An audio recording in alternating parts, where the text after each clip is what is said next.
President of the United States, Donald J. Trump.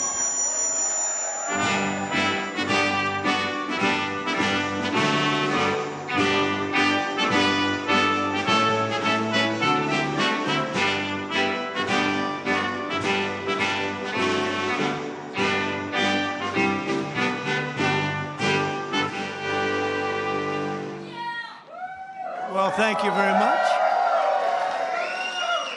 Nice place. I guess you've mostly been here, but you like it a lot better with Trump than you like it with Biden. That I can tell you. That's because you're smart.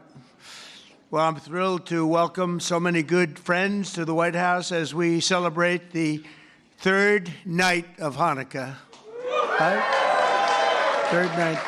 Time flies.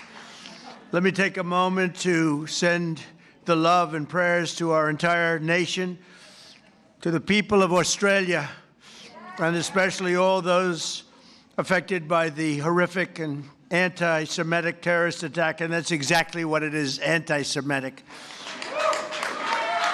that took place on a Hanukkah celebration in Sydney. What a terrible, terrible thing. We don't learn.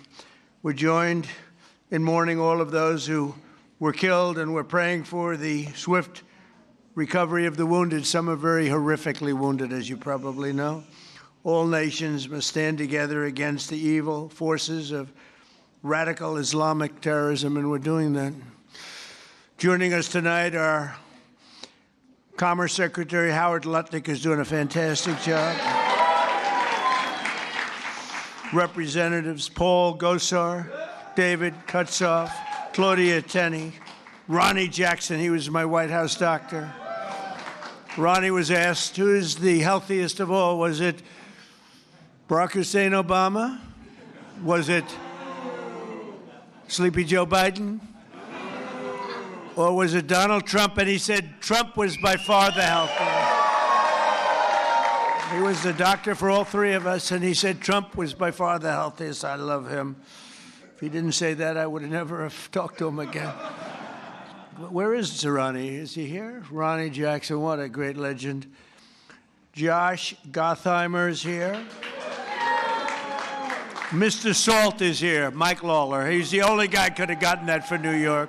Nobody else. He worked so hard on that. Will you please focus on the midterms, please? Do you mind? Okay. Because you can do it. Jared Moskowitz. Thank you, Jared. Thank you, Jared. Max Miller is here. Great old Max. He was my music man in the White House. He knew music better than any human being. Craig Goldman. Thank you, Craig. And Randy Fine, new to Congress, but he's done a great job. He's been great. As well as the mayor of Boca Raton, Florida, Scott Singer. Thank you very much. Thank you, Scott. Good place. I love Boca.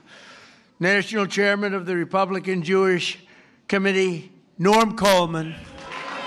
Thank you, Norm. Looking good, Norm.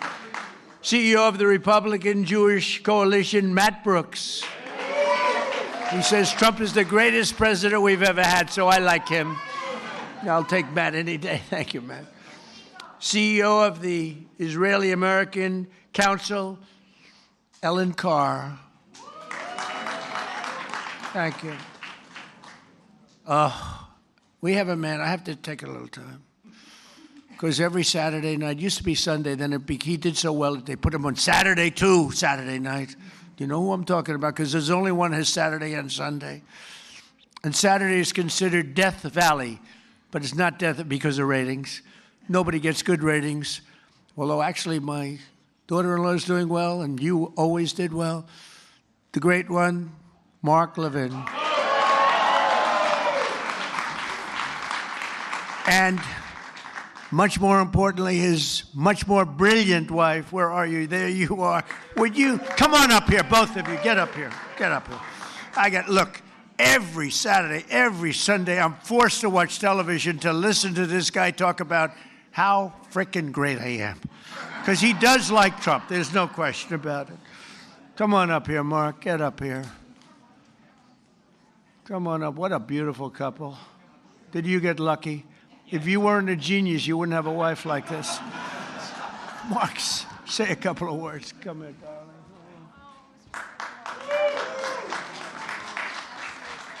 And these people do like Israel. Hold on. And he loves Israel too. It's true. 2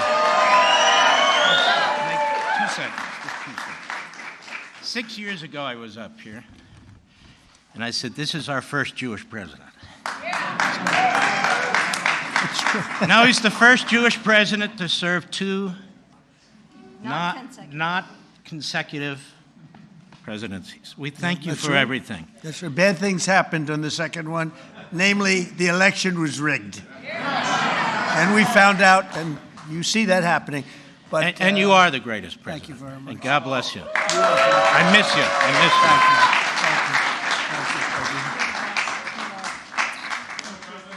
you. Take care of that guy. Take care of that guy.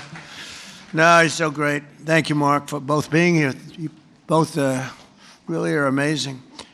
So, Rabbi Yehuda Kaplan.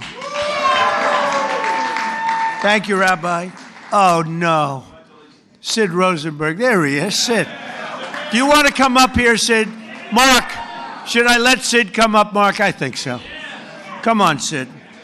So Sid's got the #1 radio show in New York. Got the #1 radio show in New York, like by far, ABC. Works for a really nice guy, too. Actually, he's not that nice, but he's nice as far as I'm concerned. He works for a good man. Say a few words, Sid. Thank you. I love him. Do you all love him? Has there been a president even close to this guy, even close? And now I know I love him. He starts tonight talking about Australia. Good luck with anybody else in our government, starting with the Jewish people in Australia. Nobody better. And the fact that you called me up on stage, I'm going to say this. My beautiful wife Danielle's in the audience. The birth of my 2 children. Outside of that, President Trump, this right now is the greatest moment of my life. Thank you. He's almost crying. He never cried. He hasn't cried since he's a baby. Well, he's a great guy and a great man, and he loves Israel. And boy, you got some good people. Harmeet, thank you very much. Harmeet Dillon is here. And she sues the ass off of anybody that is anti-Semitic. She's doing a lot of them right now. Harvard wished they never heard her name, right? They're going to pay a lot of money, right, Harmeet? They're going to pay a lot of money. Sid, it's an honor to have you up, and you do a great show, and we appreciate it. And say hello to the Casamatides person, who's fantastic. And another person, I really love her. I think she's a beautiful woman. You're not allowed to say that anymore, because if you do, it usually means the end of your political career, but I've been threatened much worse than that. I think she's a beautiful woman, inside and out. Liz Pipko. Liz, come up here. Enough with the Sid and the Mark. Come on up here. Look at her. She has been so strong for Israel and for our country. Let's say a few words, please. Hi, thank you. First, I want to address the elephant in the room, which is me tonight. I am grateful to President Trump for so many things, but now, most of all, I'm grateful for this tiny miracle which exists because Donald Trump ran for office in 2016. I met the love of my life on that campaign, and now, in addition to saving the world, I will have a child, thanks to President Trump.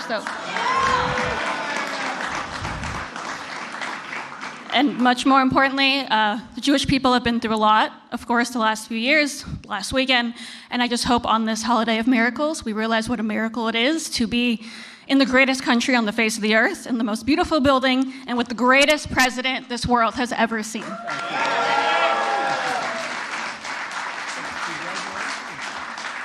Congratulations. That's right. She was on the campaign, and she was so effective and great.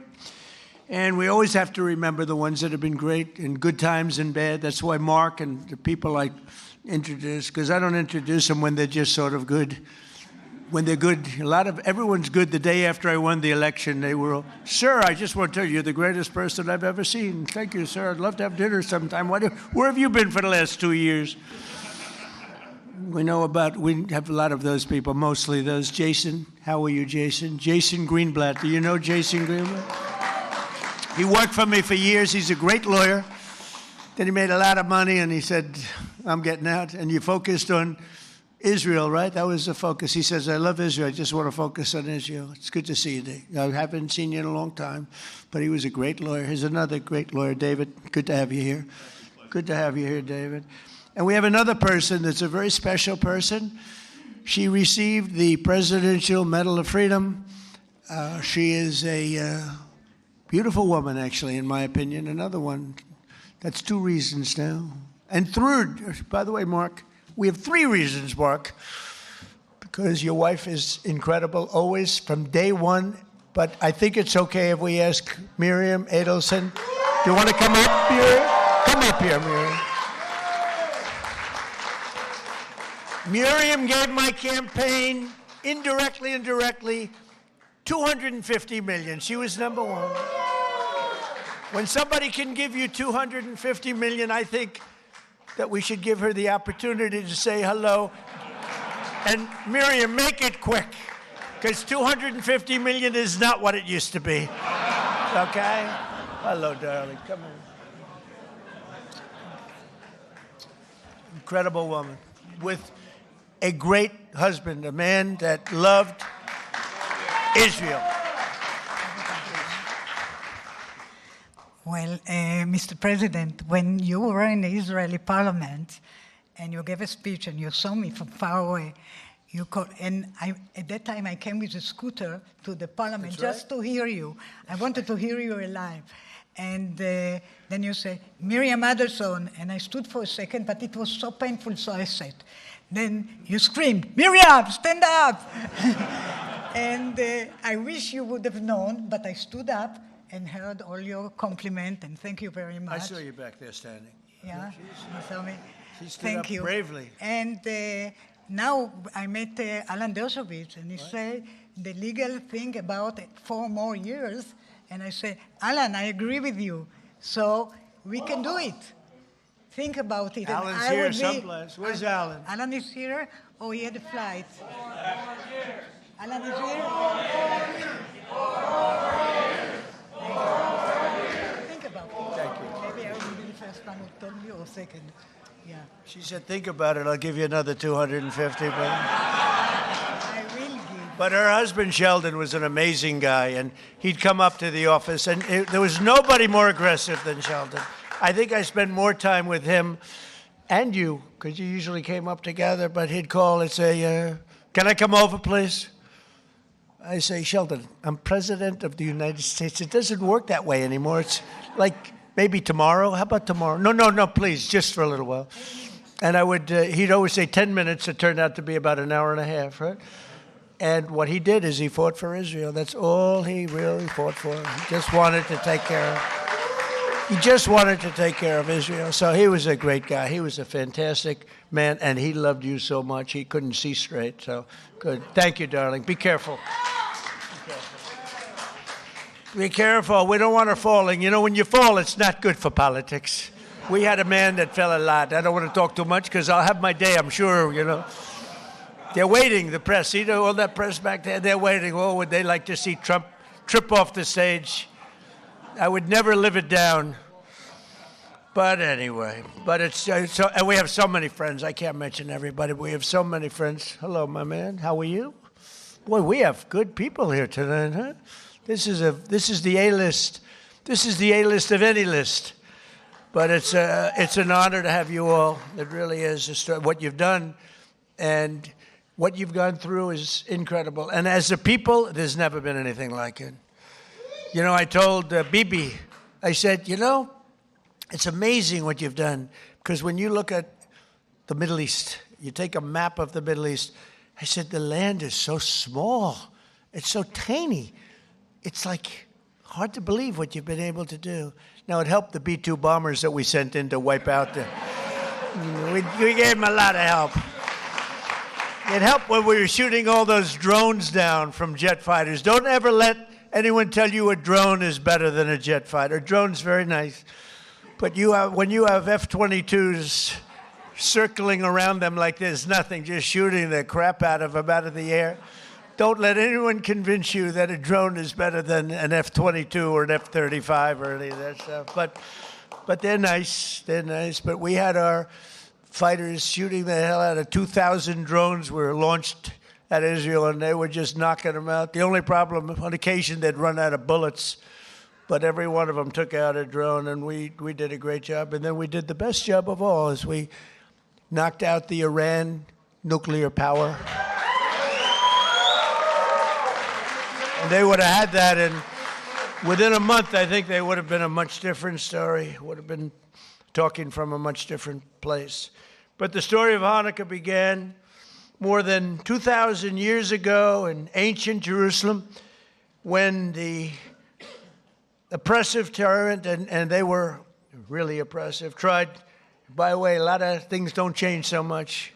They'd be oppressive today if you didn't have strength. You need strength, Mark, right? If you don't have strength, and if you don't have a partner with a good president, don't forget you had a president previously that believed in Iran. They ditched the entire world for Iran. That's why they signed the Iran nuclear deal that I terminated immediately. It was the worst deal. And Bibi Netanyahu came over here to beg Barack Hussein Obama not to sign that deal, but he signed it. He signed it. It was a whole different world. And that's why I wonder. I got the highest Jewish vote. Now, I have to say, in Israel, they say I'm at 99%. But over here, I was like at 50. It meant that 50% of the people over here voted for Kamala. Is that possible? Is that even possible, right? So anyway, but they suppressed the Jewish worship and imposed foreign rules. Are we okay over there? Just want to make sure you're okay. You okay? Good. I want to make sure you're perfect. Okay? Thank you very much, yeah. Yeah, is there a doctor? Get a doctor over there, please, just in case. Go ahead, hop over there, please. Okay? Good. Thank you very much. Everything good? Okay. Great person. Against overwhelming odds, a small band of Jewish fighters rose up to defend the Jewish people's right to worship freely. When they reclaimed the Holy Temple, they found only a single flask of sacred oil, just enough to keep the Menorah's light burning for one night. They wanted that light to burn just for one night. Yet, as the story goes, that small flame endured for 8 days. Do you know that story? Does everybody know that story? For thousands of years, the miracle of Hanukkah has reminded us of God's love for the Jewish people, as well as their enduring resilience and faith in the face of centuries of persecution. Centuries. And it continues. It continues. Who would believe this could continue? And it sort of started here with schools and universities, and Harmeet's taking care of that situation very strongly in the Department of Justice, right? Who would believe it? But we're grateful to be joined by another reminder of that unbreakable strength, two courageous survivors of the Nazi Holocaust, Jerry Worotsky and Michael Bornstein. Where are they? Where are you guys? Well, you look good. You look better than I do. You look fantastic. Jerry was only 9 years old when the Nazis invaded Poland. He lost both of his parents in the camps, but refused to let their murder defeat him. After the war, he came to New York, where he had an incredibly successful career, became very successful, and became a good friend of Melania and myself. And I want to thank you, Jerry, and that's incredible what took place. Thank you very much. Thank you, Jerry. Thank you very much. And Michael Bornstein lost both his father and mother in Auschwitz when he was just a very young man, a toddler, actually. Through the love and sacrifice of other family members, he managed to survive and reunite with his mother in later years. They would come to America, where Michael received a scholarship to college and eventually earned a PhD in chemistry. and became one of the most brilliant chemists anywhere around. So Michael and Jerry, I want to just thank you. We're honored to have you. This whole group of people are very honored to have you both. Thank you very much. Thank you. Thank you very much. Thank you, Michael. As President of the United States, I will always support Jewish Americans, and I will always be a friend and a champion to the Jewish people. I have been. And I will say, you know, if you go back 10, 12, 15 years ago at the most, the strongest lobby in Washington was the Jewish lobby. It was Israel. That's no longer true. You have to be very careful. You have a Congress in particular which is becoming anti-Semitic. You have AOC +3. You have those people, Ilhan Omar, she hates Jewish people. And you have to be very careful because there's been a big change. You know, if you go back 15 years ago, I'm not Jewish, but my father was very friendly with many, many Jewish people, was honored by Federation. I would go with him to Federation of Jewish Philanthropies and many other things. And we grew up respecting and loving Jewish people. You know, you don't even think about it. In Brooklyn and Queens mostly. And my father didn't go to Manhattan. He never went to Manhattan from the standpoint. He could never understand how in Brooklyn you could buy a piece of land for $3 a foot and how in Manhattan you had to pay $1,000 a foot. He said, I can't get that. I don't like it. I like to buy it for $3. So it was different. It's a different thinking. In a way, I'm glad he didn't do that because he let me have some of that fun. And I had a lot of fun in Manhattan. We did great. But my father would tell me the most powerful lobby that there is in this country is the Jewish lobby. It's the Israeli lobby. It's not that way anymore. You have a lot of people in your way. You have a lot of people that don't want to help Israel.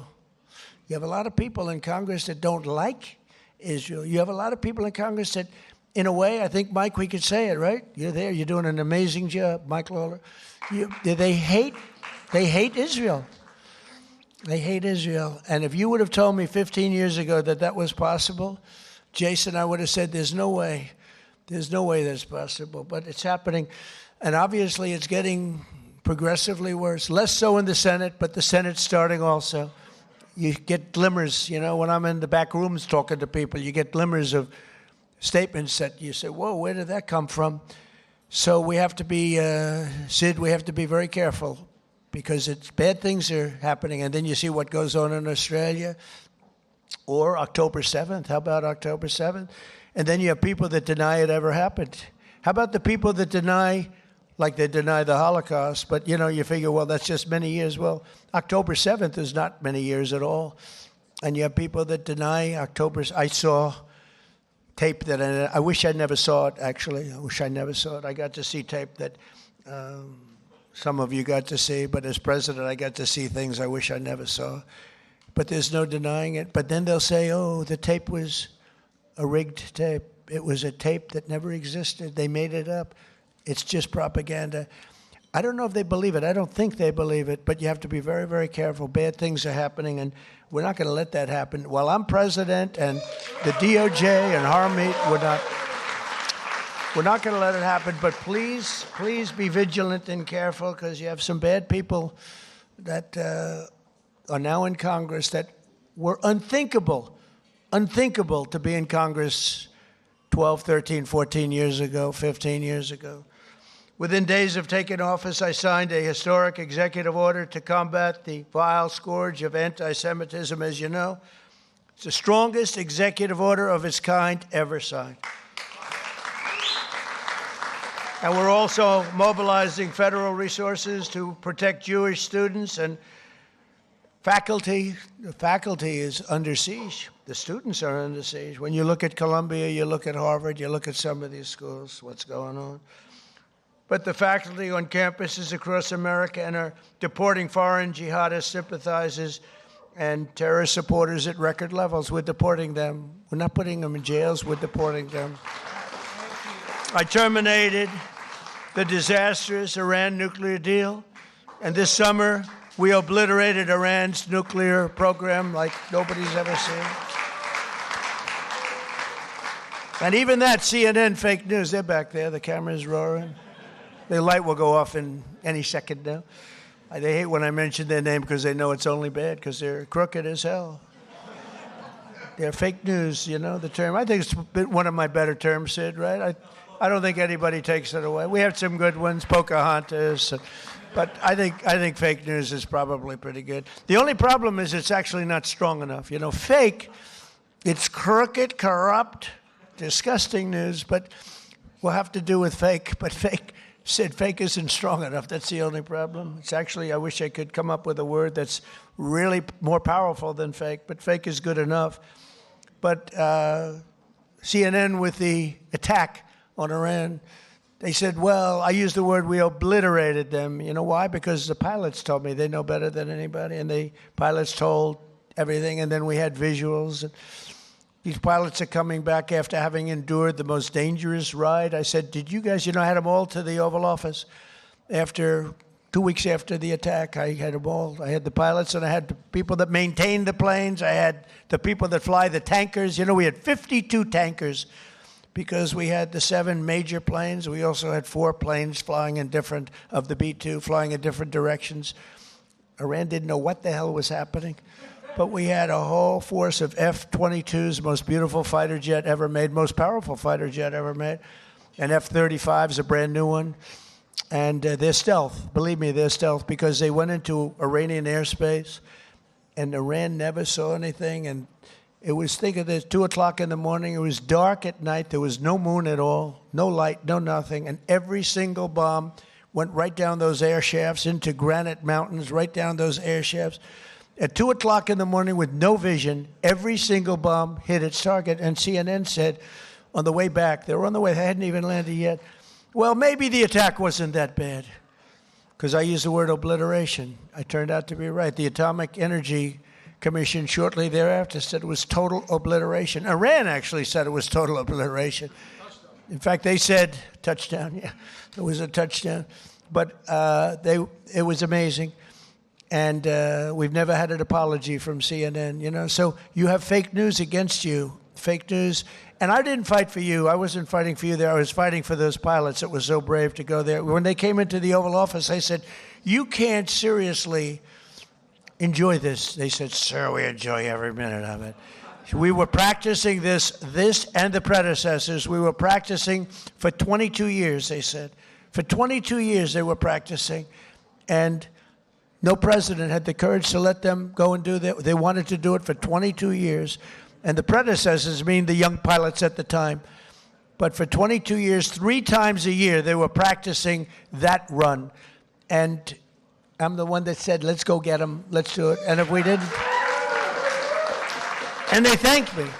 But I did say to the pilots, enough is enough. I said, do you really like being in that plane when they're waiting for you? They know you're coming, it's dark, it's cold, it's everything is, and you're in a plane, and there are bullets flying all over the place. Sir, I wouldn't trade this for anything in the world. Can you believe these people?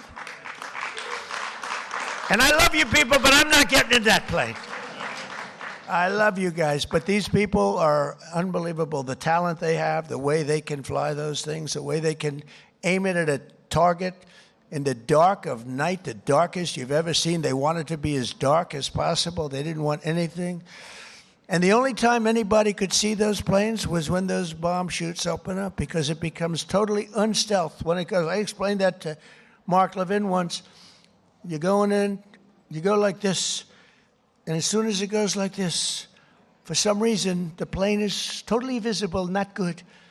And I watched it happening, and it's like I'm sitting home watching it. It's amazing. The Situation Room is an amazing place. But I watched him go, bing, bing. It went bing, bing, and 2 massive 100,000-pound bombs come pouring out. And the job they did was incredible. I mean, compare that to, I thought he was a nice man, but compare that to the Jimmy Carter attack on Iran. That was not good, with the helicopters and the men running all over the place trying to get the hell out of there. This was not good. This was the single greatest military attack that anyone's ever seen. And that sort of put an end to, we helped Israel very much, as you know, with their attacks on Iran before that, but that really put an end to it because they were about a month away from having a nuclear weapon. I officially recognize the true capital of Israel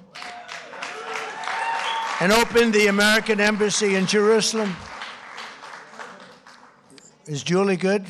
Where's Julie? Oh, good. I thought it was you that went down. It wasn't you? Oh, good. I was worried about, I didn't care about anybody else. I said, is Julie in trouble? I thought it was you. Good. It's somebody else. I wish them good luck, but I don't want that to happen to Julie. That's Mark's wife, by the way. Yeah, we love Julie. But I didn't see Julie ever going down. She's like a rock, right? Mark, she's a rock. I wouldn't want to have her as my enemy. She was also a great lawyer, by the way. I also recognize the Israeli sovereignty over the Golan Heights. Right?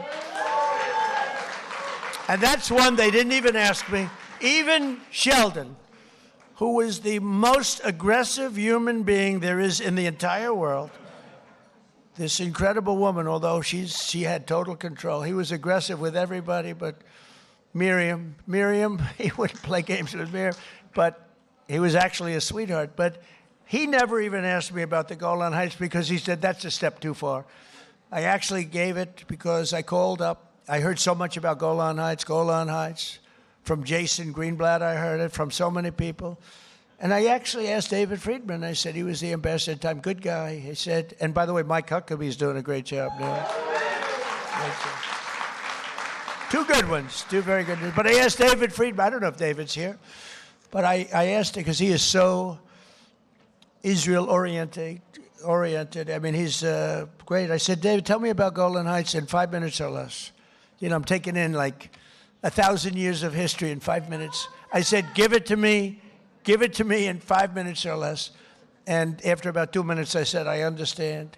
You need it so badly for so many other reasons. You need it for defense. You know, in the old days, before we had all the sophisticated radar and all the things, it was everything because you were up high.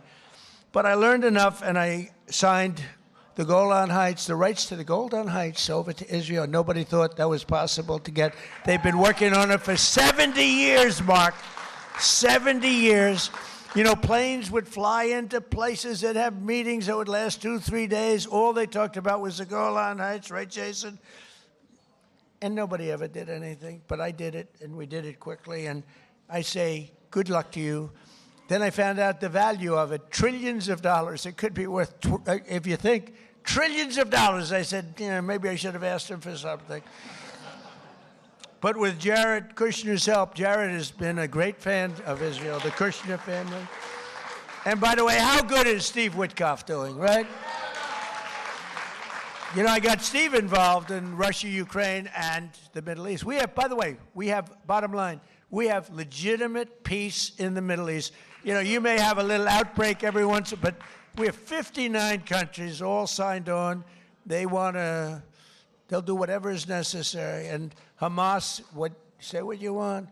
Hamas, you know, we got back all of the hostages and all of the dead, young, beautiful people that were dead. And nobody thought that would happen. In fact, I even said, the toughest are going to be that final 20. We're never going to get them. But we played very tough, and we were very tough. We meant it. And we wanted to get back the 28 dead. 28 dead, young, beautiful people dead. Most of them, I think, pretty young. All of them pretty young. And the parents came up to me, and I told the story before. We had another little celebration of Hanukkah before. But I told the story before where the parents were as dedicated to getting their dead son back as they were to getting the live son back. It was an amazing and a beautiful thing, but I didn't think it would be possible. And then when we got the 20 back, when we got the live back, we didn't have anywhere close to the 28 dead. And I said, there's no way, but I said, you got to get it back. You got to get them back. I told that to Hamas, you got to get them back. And you know what? One by one, we got them back. And we got the last one back. We got them all back. And amazing, though, those parents were as dedicated, I can't say more, but they were as dedicated as the parents who knew their son was alive, and they begged to have him. And I'm very proud of it. I thought the last 20, and it was tough, I didn't know. But Steve Witkoff was great, Jared Kushner was great. And, you know, Jared's a brilliant guy, we all know. But Steve's a great deal maker. But I noticed one thing about him. He had the greatest personality. He was a real estate guy in New York. He knew less about rivers and meets and bounds in Russia and the various places he's working on. He knew nothing about it. But I recognized for 20 years, I've been dealing with everybody in New York. I said, Steve has the best personality. I have other guys that are great deal makers, but you have to go into World War III before the deal. We didn't want that. I said, everybody loves Steve. He's a great deal maker, but everybody loves him. And that's what turned out to be. People love Steve. And I think we're going to be pretty close. I mean, we're going to see. I thought the easiest war to settle would be Russia, Ukraine, because they have a good relationship with Putin. It would have never happened if I were president. That would have never, and it didn't happen for 4 years. Putin understood. Would have never, ever happened. But Steve has done a fantastic job, and he loves Israel, and he's done a great job. So we did Israel, and we did peace in the Middle East, and we have a real peace. That's a real peace. If Hamas acts up, they know it's big trouble. And we have Hezbollah, as you know, in Lebanon, and they're big trouble. But we have peace, and we have many countries that want to go in and take out Hezbollah if it happens, if we want to do it. Not just Israel. Many countries would do it. There's tremendous unity now in the Middle East, and we really do. We really have peace in the Middle East for the first time ever, so it's an honor. It's an honor. So we did our ceasefire agreement to end the war in Gaza, which everybody said was an impossibility, and we begin the new era of that beautiful peace in a place that nobody thought peace was possible, the Middle East. So congratulations to everybody in this room. Everybody wanted it. But the story of Hanukkah reminds us that light will always prevail over darkness, and faith and triumph over fear. Together, let us honor the eternal flame and the faith that has always protected the Jewish people. You are protected. You are special, special people. You are special people. So I want to thank everybody. I want to wish you all a happy Hanukkah. And you know, this is the first time that I've ever brought up notes to make a speech for. We call them the Christmas dinners. I call them the Christmas Hanukkah dinners, if that's okay. I hope you don't mind. But I call them New Year's dinners too. But I've made about 20 of them so far. I never had any others. I brought this up. You know why? I've done so much for Israel that I have to read. Look at it. I got like pages. And I don't want to leave anything out. I don't want to leave Golan Heights out. I want to tell you what we did. But it's an honor to help you. I have so many friends, and a lot of you are right in this audience. Very special group of people. You know, for every time we have one of these parties, we have to turn down 10 people for everyone that makes it. It's the White House. Soon you'll have a ballroom that's so big I can handle. And we just won the case today. Did you know that, Mark? We just won the case. We got sued. We're donating a $400 million ballroom, and we got sued not to build it. For 150 years, they've wanted a ballroom, and we're giving them, myself and donors are giving them, free of charge, for nothing. We're donating a building that's approximately 400 million. I think I'll do it for less, but it's 400. I should do it for less. I will do it for less. But just in case I say 400, otherwise if I go $3 over, the press will say, it costs more. I build under budget and ahead of schedule. Right, Jason? Always. I know how to build under budget. I build good. But we won the case. They asked for a restraining order to stop us from building a magnificent ballroom. I said, who would ask for a restraint? We're giving them, Sid, a $400 million. It'll be the most beautiful ballroom, and it'll handle inaugurations. It's got 5-inch thick glass windows. It's impenetrable by anything but a howitzer. It's impenetrable. Now, I will say, if I'm up making a speech someday, Mark, and I hear ding, ding, ding, I'm out of there. But it's going to be one of the greatest. I think it'll be the greatest ballroom anywhere in the world. But I said, who else but in our country would sue to stop a $400 million beautiful ballroom that people have been after for the White House? The White House has wanted a ballroom for 150 years. You know, they used to use a tent, and they have a tent, and the tent would go in a very low area because it's the only area that can handle a big tent. And if it rained, the rain would go over the woman's beautiful shoes with the high heels, about 6-7 inches worth of water. They'd be sitting in the water, and people said, would rather have that than a brand new. This ballroom is going to be amazing. Also designed to handle the inauguration so that you have total safety from not only the weather. January 20th is always a disaster from a coldness standpoint. But, you know, we had it in the Capitol, and there was nothing more beautiful. But from a safety standpoint, we can do better. So we're going to have something that's really, really spectacular. And I thank the judge in the case for the courage in making the proper decision, because we didn't want to be held up. We would win that automatically anyway, but we didn't want to be held up or delayed. We want to go. And right outside, you see the pile drivers going boom, boom, boom. And my wife is being driven crazy. She said, this is not what I had in mind. You know, the first day she was great. She heard these piles that go down 150 feet into the ground. Boom. Second day, she was okay. Third day, she wasn't thrilled. And after that, it's been brutal. But you know what? You're going to have the greatest ballroom anywhere in the world, and you're going to love it. It's going to fit beautifully with the White House. Happy Hanukkah. Have a great year. We love you, and we love Israel. Thank you very much. Thank you. Thank you, Mark. Thank you.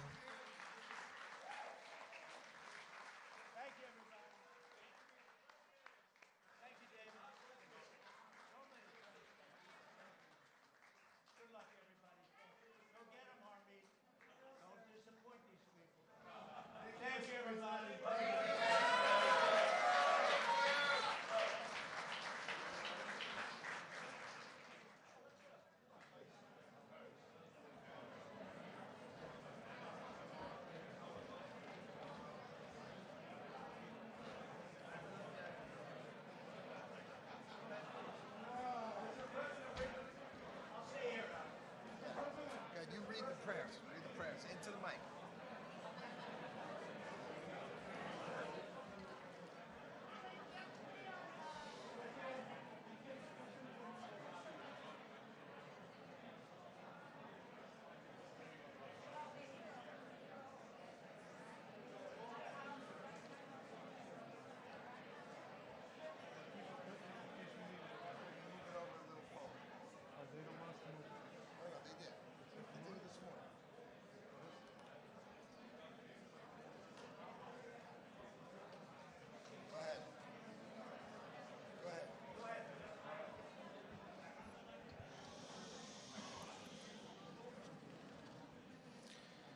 Good evening. We're about to proceed to light the menorah.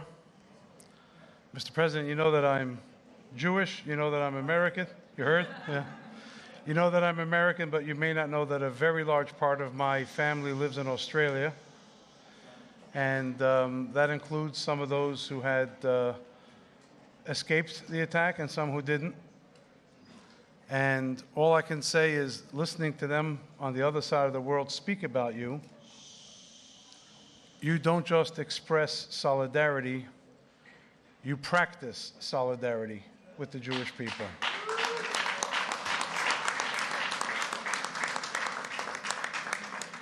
And you practice solidarity with Israel, perhaps in a way we've never seen before, to the extent that many people say, and many people believe, that you may very well be, even among the friends of Israel and the Jewish people we've had, the most, the strongest, the deepest friend that Israel and the Jewish people have ever had here in the White House.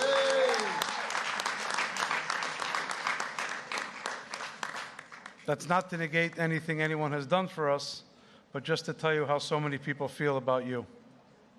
We're going to light the menorah, which gives us a message of the victory of right over might,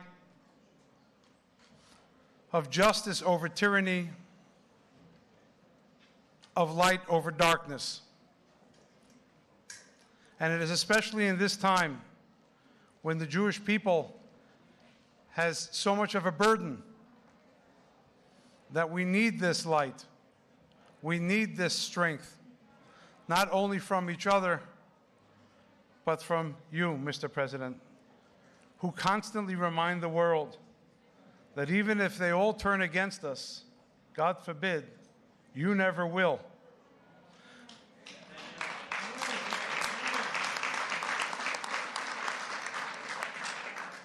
And so I think that it is a great honor that I've been invited to lead the lighting of the menorah here this year.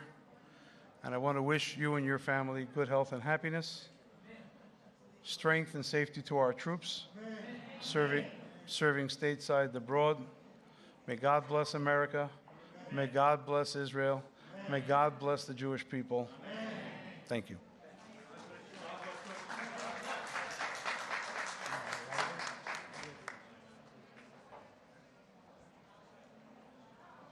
We're going to make two blessings. We're going to make two blessings, after which we're going to light 3 candles.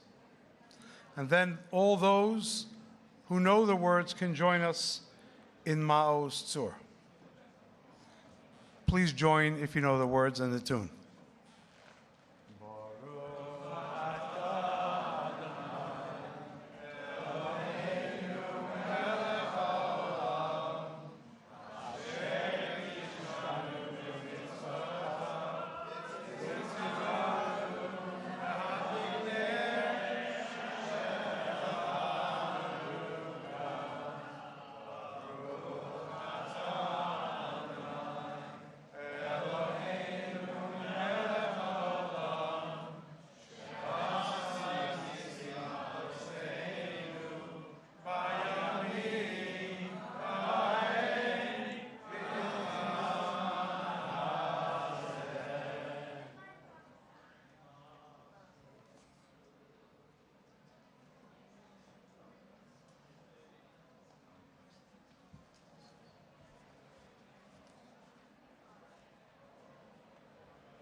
Thank you very much. Wish everyone a happy Hanukkah. Thank you. Happy Hanukkah.